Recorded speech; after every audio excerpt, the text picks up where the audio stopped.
What did ancient humans do when it rained for a week? The year is 50,000 BCE. You have not eaten in 4 days. Your child is shivering in the back of the cave. And 50 meters away, a lone stag is grazing in a clearing. You crouch. You steady your hands. You draw your breath. And then the sky goes black. Within 10 seconds, a prehistoric downpour erases everything. The stag is gone. The clearing is gone. The hunt is over before it started. What do you do? This is not a hypothetical. This exact moment, hunger, a child depending on you, a storm that just locked you in, played out hundreds of thousands of times across human prehistory. And how your ancestors answered it is the reason you exist. The first decision was not about bravery. It was about physics. If you chase a ghost through a freezing deluge, your core body temperature drops within minutes. Hypothermia slows your reflexes, clouds your judgment, and turns a desperate parent into easy prey for apex predators that actively hunt in heavy storms. You do not save your child by dying in the mud 200 meters from the cave. So you turn around. Soaking wet, empty-handed, walking back toward a tribe that knows the sky just locked them in. But surviving the storm was only the first problem. The second problem was fire. If the fire goes out, a starving tribe is blind, freezing, and defenseless. You cannot simply throw wet wood onto dying embers. The moisture steals the heat, chokes the flame, and the last light goes dark. Ancient humans solved this with a piece of biological technology that most people have never heard of. Fomes fomentarius, the tinder hoof fungus. A parasitic mushroom that grows on trees with a fibrous, spongy inner layer capable of holding a slow smoldering ember inside its core for hours. Sometimes days. Completely shielded from the wet air outside. A firekeeper would carry this smoldering fungus inside a pouch of thick animal hide. A living battery of heat. The only thing standing between a family and freezing to death in the dark. This was not improvised. This was knowledge, accumulated, tested, and passed down. Your ancestors did not stumble through the rain hoping the fire would survive. They had a system.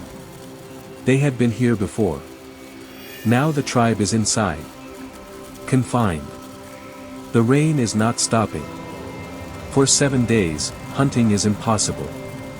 Bowstrings made of animal sinew go slack when wet, losing all tension, rendering weapons useless. Large predators, cave hyenas, saber-toothed cats, cannot track scent through heavy rain. They hole up too.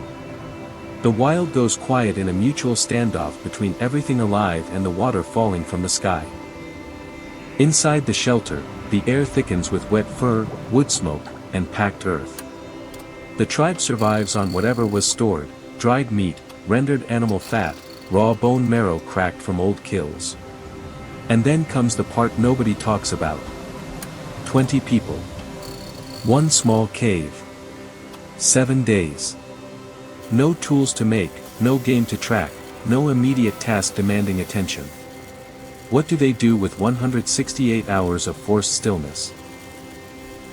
Modern neuroscience tells us that when external stimuli drop to zero, the brain does not go quiet. It turns inward. Chronic boredom activates the default mode network, the same brain system involved in imagination, self-reflection, and the construction of narrative. The brain, starved of input from outside, begins generating input from within. For ancient humans, this was not a bug. It was the accident that built civilization. Under the dim glow of a guarded fire, with the rain hammering the stone outside, people sat for hours and did something the daytime hunt never allowed. They talked. Not about logistics, where to hunt, which plants were ready, who owed what to whom. At night, around fire, the character of human conversation changes completely. Anthropologist Polly Wiesner documented this in her research with the Jew/Hoansi Bushmen of the Kalahari. One of the last groups on Earth living something close to the original human lifestyle. During the day, 80% of conversations were practical. At night, around fire, 81% were stories. Myths. Long-form oral histories.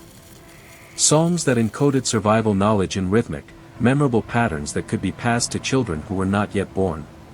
A week of rain gave them nothing but time.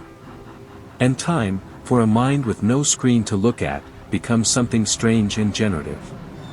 They mixed charcoal with animal fat and pressed their hands against the cave walls. They traced the outlines of the animals that had escaped them. They built an inner world to survive the outer one. Boredom did not break them. It invented art. It invented mythology. It invented the transmission of knowledge across generations. On the seventh day, the clouds broke. The tribe walked out of the cave into a landscape altered by 7 days of water. Rivers swollen. Old scents washed away. And herbivores, hungry, searching for rain-softened vegetation, moving openly in the clearing. The hunter who turned back in the storm walked out with weapons repaired, mind rested, and a family still alive. The stag that escaped him was somewhere in that clearing. The retreat was the victory. Here is what your nervous system still carries from all of this. The restlessness you feel when you are stuck inside. The strange creativity that arrives during long, idle hours. The way boredom makes you want to make something, a song, a drawing, a conversation that goes nowhere but somehow matters. That is not a modern problem. That is an ancient program running exactly as designed. Your ancestors did not conquer the wild by fighting every storm. They conquered it by knowing when to go back inside, keep the fire alive, and let the mind do what the mind does when the hunt is paused. You are warm. You are safe. The storm outside cannot reach you. One dot. One breath. One key.